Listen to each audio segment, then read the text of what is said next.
Neela first heard the legend from her grandmother on the eve the wells stopped singing. The old woman's whisper was scratchy as millet husk, yet it carried across the courtyard, where a single torch outlined every crack in the desiccated earth.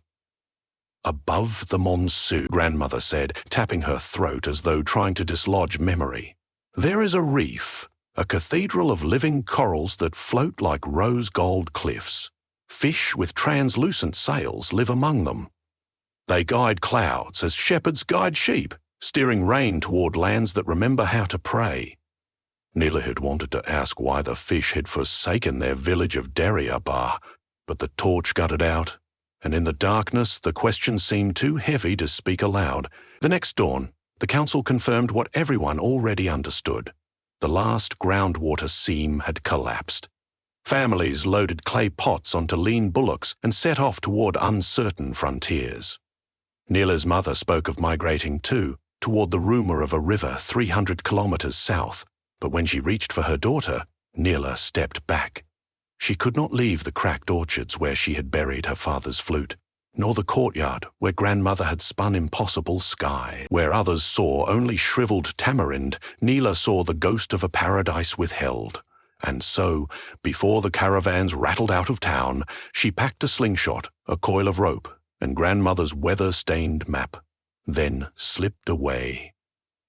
Grandmother's map was older than the kingdom itself. Drawn in a script even scholars mistook for ornament. It showed mountain chains like hooked spines and rivers as twisting ribbons of indigo. But the center was dominated by a spiraling band of crimson dots, labeled in fading ink, the tail of the sky reef. A single line extended downward toward a jagged monsoon symbol. Neela traced that line with a finger that trembled, wondering whether ink could lie.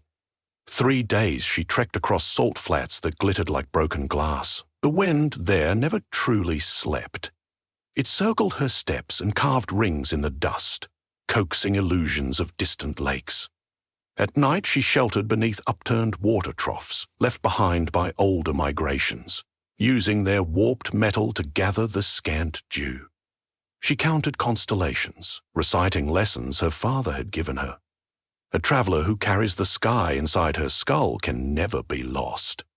Still, when the horizon offered only endless pale nothing, her determination thinned like thread. On the 4th dawn, she reached the place the map called the Rising Range, though to her it looked less like a range than the fractured teeth of some subterranean beast gnawing its way into daylight. Black basalt columns reared overhead, threaded with quartz veins that caught the sun so fiercely she had to squint. According to legend, one could ascend these spires to the altitude where the sky turned reef blue and gravity melted into, but no path was marked, and the cliffs, slick with morning condensation, shed flakes that hissed when they struck lower ledges. A shriek above her made Neela look up. Something glided between the peaks. An enormous manta-shaped silhouette whose finned edges glowed amber in the dawn. Her heart stuttered. Either exhaustion had fermented into hallucination, or grandmother's lullaby was waking. She waited for the creature to circle away into cloud, but instead it folded its broad wings and stabbed downward toward a ledge barely 30 meters above her. Where fins met body, translucent filaments fluttered like rigging. For a breath, the figure resolved. Not a manta at all, but a fish, huge and airborne, its scales refracting light in shifting mosaics. The fish anchored itself to a cluster of coral protruding from the cliff face. The coral resembled petrified flame, branching in tiers, then curling back on themselves. Neela had seen illustrations of sea coral in a smuggled bestiary brain coral, staghorn, sea fans, but those had been anchored to ocean floors, not midway up a mountain. Here the colony shimmered with faint luminescence, as though harboring an inner dawn. The fish's fins wrapped around a bulbous node and pulsed.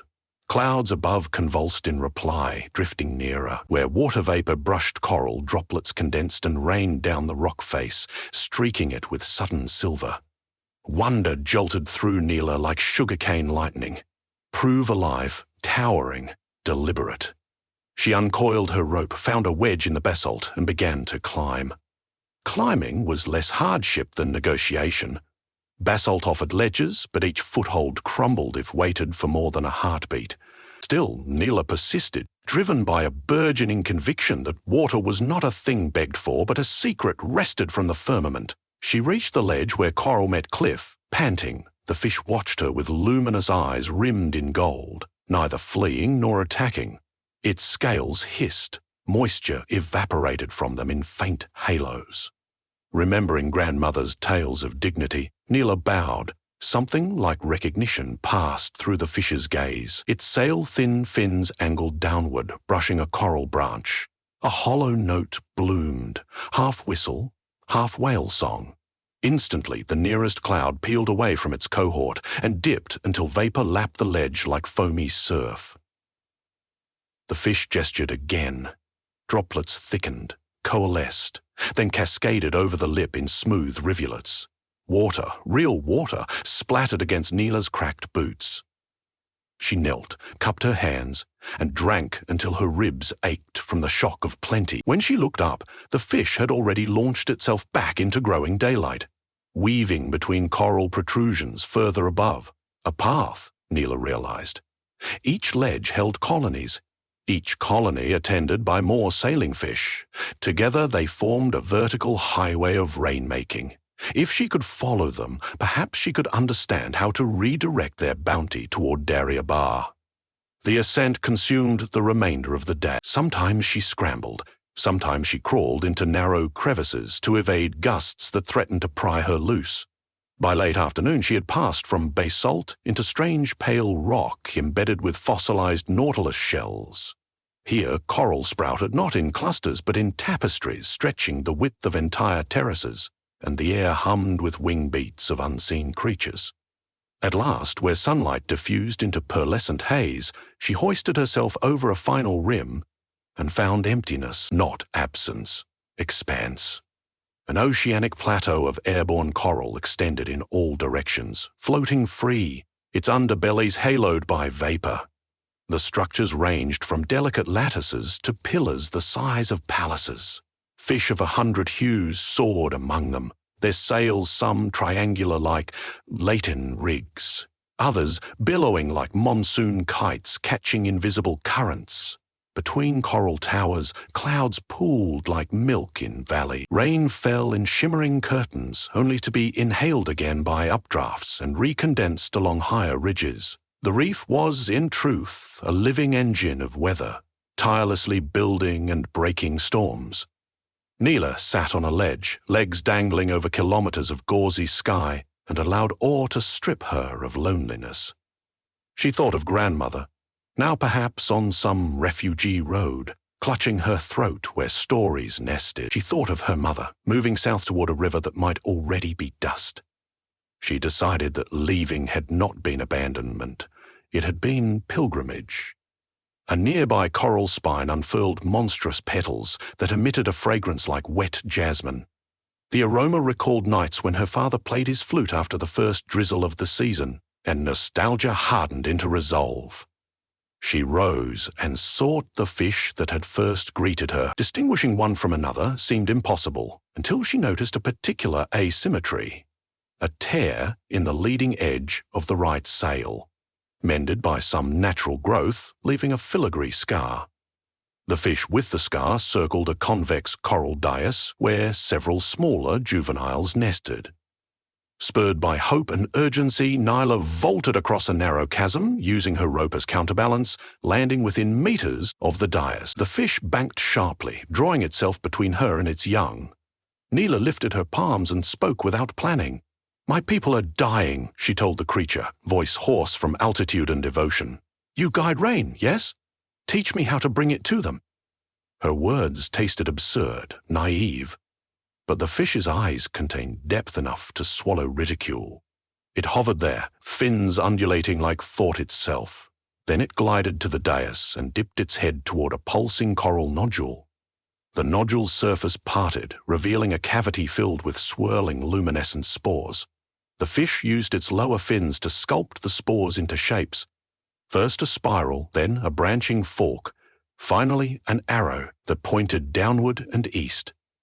Then, with a flick of its tail, it sent the spores drifting into the air where they recombined into a miniature storm cloud. Rain fell from the speckled cloud onto the dais, rolled off grooves and traced channels that merged into a single vein leading back to the cliff face Neela had just ascended. The message needed no translation. Rainfall followed designed pathways. The fish offered architecture. Someone must carve conduits. Neela's pulse thundered. If she could build markers on the plain's coral spires, or even crude stone cairns shaped like them, perhaps the fish would read those as instructions, shepherding monsoon clouds over Daryabar. Yet coral grew here, not below. She stared at her hands, weathered but capable of theft. The idea wounded her conscience even as it ignited hope. She hesitated just long enough for the fish to sense it. It extended one sail, touching the edge of the dais. A segment of coral cracked, broke off as though preordained, and drifted toward Neela. She caught the fragment, surprised by its weightlessness. It was porous as pumice, yet warm, beating faintly like a second heart. She looked to the fish. Permission sparkled in its eyes. "Thank you," she whispered, tears evaporating before they reached her chin. Night in the sky reef was less dark than dreamlike. Bioluminescent polyps illuminated corridors and shoals of microfish fluoresced as they drifted in semicircles. Neela could not sleep. She spent the hours crafting a harness from rope and tunic strips, binding the coral fragment to her back. She worried about descent, but dawn offered solution. The scarred fish returned, trailing an empty air bladder made of some membrane resembling deflated silk. It nudged the bladder toward her, then waited as if expecting comprehension. Nyla experimented, holding the bladder open while the fish exhaled a stream of lighter-than-air gas. The membrane swelled, lifting from her hands until taut. With rope, she tethered it to her waist, discovering she could adjust buoyancy by cinching knots. She laughed in fear, in giddy respect, then stepped off the ledge. The world inverted. Weight left her bones. Gravity became suggestion. She sank, slowly at first, then faster as upward drafts slackened. Wind whipped her hair into ropes around her face, yet she felt guided, not merely falling. Above, several other fish joined the scarred one, forming a loose V behind her floating silhouette. Whenever she drifted off the cliff's rain-hued path, they corrected her by pushing small clouds beneath the bladder, redirecting airflow. It dawned on her that she had become a water droplet in their vast choreography. The descent consumed half a day. She landed atop the basalt foothills where she had first spotted the reef, knees buckling on impact. The fish circled once, then climbed back into their stratified sea, leaving only a spiraling echo of wind. Neela bowed until their forms evaporated in bright vaults of blue. Journeying back to Daryabar was easier with water in her goatskin and optimism in her spine, but the open flats unfurled loneliness in new hues. She marked her route by hammering the coral fragment into the earth at intervals, shaping shards into arrowheads pointing toward the village.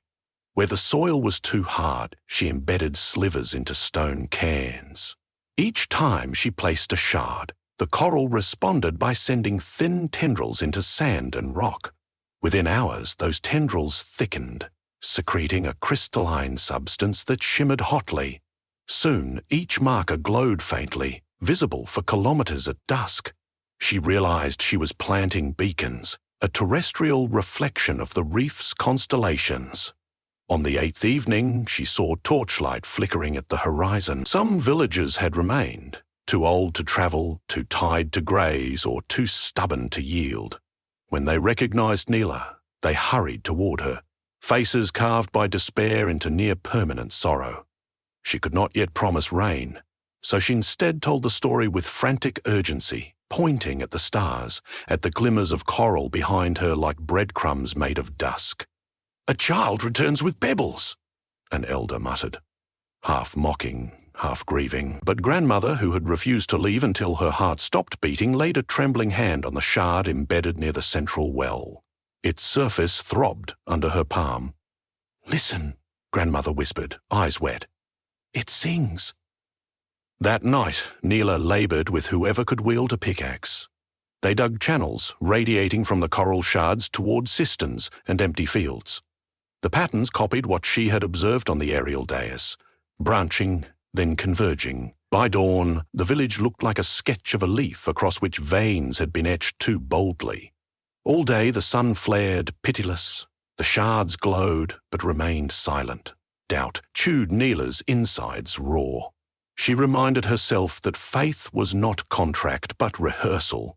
Still, when the second sunset came without a breeze, she wept in secret, behind the shrine of the river goddess now cracked beyond recognition. The third night, thunder trembled on the southern horizon.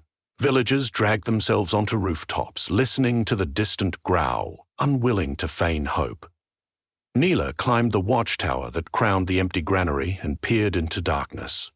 A cluster of clouds pulsed with lightning, moving not eastward as storms usually did, but directly north, following the line of coral beacons she had planted. Silhouetted against intermittent flashes were graceful shapes, fins, sails, gliding bodies. Her knees gave way, not from fear but from the immensity of gratitude. The first fat drop struck just after midnight, each one exploding on dusty tile like miniature baptisms. Then rain fell in earnest, torrents drumming roofs, quenching parched timbers, pounding rivulets, racing along the channels towards cisterns. Pounding rivulets racing along the channels towards cisterns, racing along the channels towards cisterns. Every drop seemed to carry a silver memory of the reef. Children shrieked, forgetting thirst in the delirium of abundance. Adults collapsed to their knees, laughing like the newly mad. Neela stayed on the watchtower, face upturned. She imagined water seeping deep into the ancient roots of tamarind, imagined millet sprouting green spears, imagined her father's flute singing again above the tremolo of frogs. Above clouds, the reef would be brightening, polyps opening to drink starlight, while fish recalibrated tomorrow's pilgrimage. She wondered if any of them sensed her joy. She raised both arms in salute, though no creature could see. Morning unveiled a village reborn. Fields that had cracked now steamed under early sun. The wellstone, when pried open, revealed water climbing its walls for the first time in years. Even the shrine's broken statue seemed less forlorn. Yet Neela's work was unfinished. Coral shards thrummed, and she understood they yearned for siblings, for a network wide enough to sustain cycles rather than miracles. Other villages suffered beyond the horizon, and the reef above contained infinite corridors.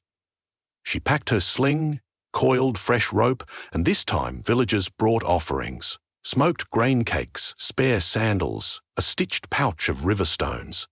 Grandmother pressed a jade amulet into Neela's palm.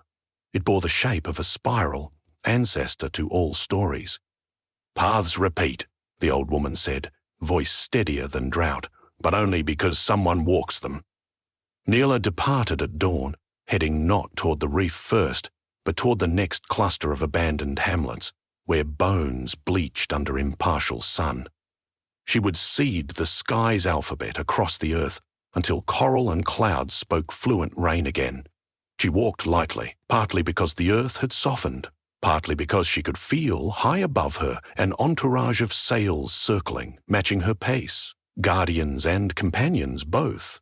And in that convergence of coral, fish, cloud, and a single determined girl, the legend of the sky reef left bedtime and entered history, not as fable, but as covenant. The sky would give if earth dared to answer in kind.